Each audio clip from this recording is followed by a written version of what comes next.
Hello everyone out there, welcome to Ile Alayo TV worldwide. Orúkọ tèmi ni Ọlájìgà Olúwabùkọ́lá tí gbogbo èèyàn mọ̀ sí Bùkọ́lá Ile Alayo.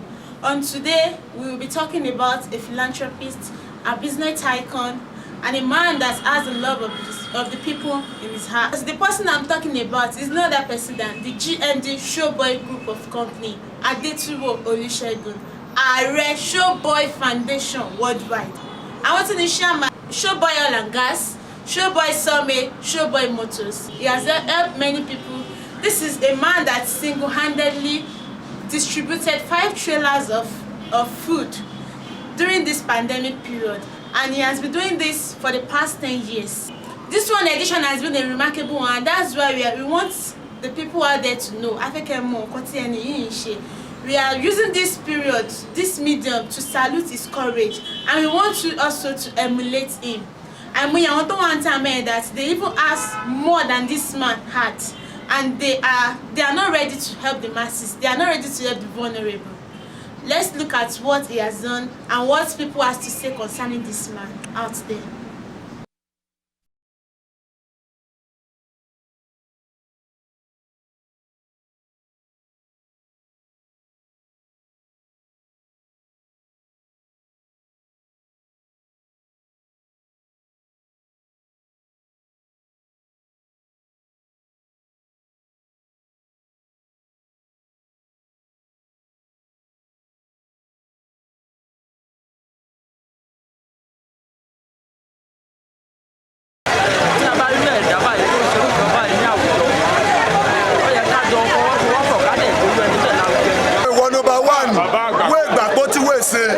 Wo de wa pe o to yin wa owe ayan enaye aye ba je si wa je iwo se la gedede le ti gbo be maloko dara kodoro ti iwo gbe me ma to mi je wa taye atomo sa nipa corona iwo ma se o to yi o na igbapoti o ajo ojoba se go ma se yin wa onu ele o mo ni owo o ma karo aka lọ síwájú kò ní padà se àbúrò mi lọ kini fún wa o be bi o ní pa ku o a tún lè ṣe le tó ju báyìí fún wa o ona ọmọ ma ko we sókè o.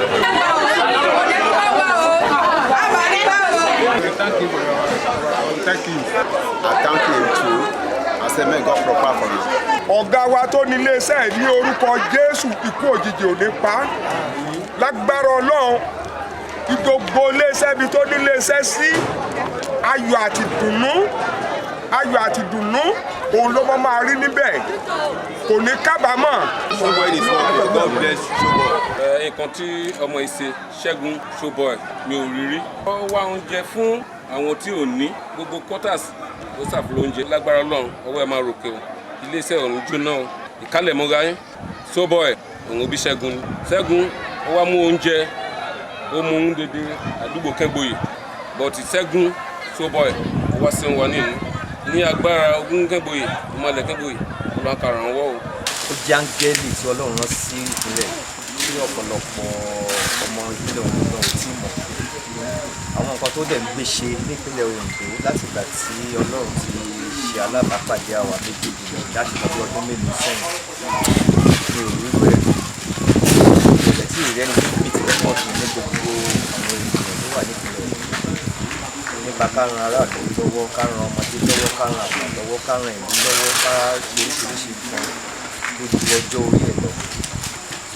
Àdúrà tí àwa ń gbà ní wípé kọ́lọ́run lọ́ra ẹ̀mí kan tó jẹ́ ìjọba ìpínlẹ̀ Ondo ó yẹ ká ké pé ó kú iṣẹ́ ká kan sára sí i. Lọ́wọ́lọ́wọ́ báyìí níta àwọn èèyàn tó ń ṣiṣẹ́ nílé iṣẹ́ I have a work capacity of almost about 3,000-4,000 people. Yàtọ̀ sí yẹn àwọn arúgbó àwọn àgbàlagbà ká ṣọ̀nà ká ṣe scholarship ká fún àwọn tí ò ní lówó ká fún gbogbo. Nígbà nǹkan ShowBoy Foundation tó tẹ̀ gbé kalẹ̀ yìí àwọn èèyàn tó máa benefit nílẹ̀ wọn ò ní.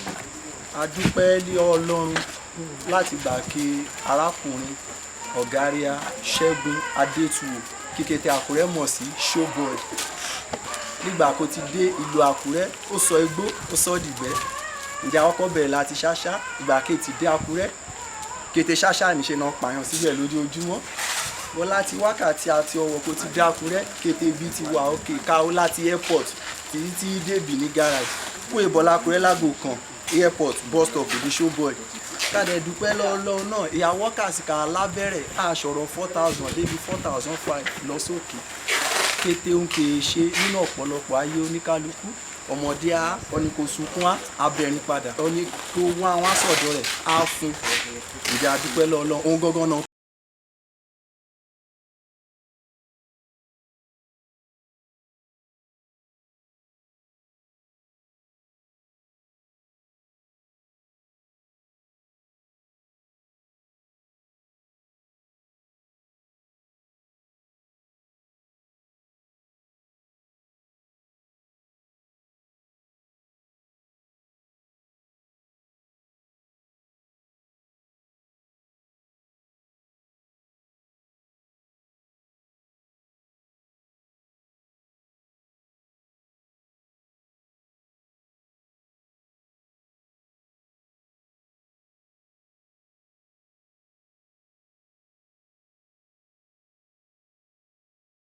Alayo TV.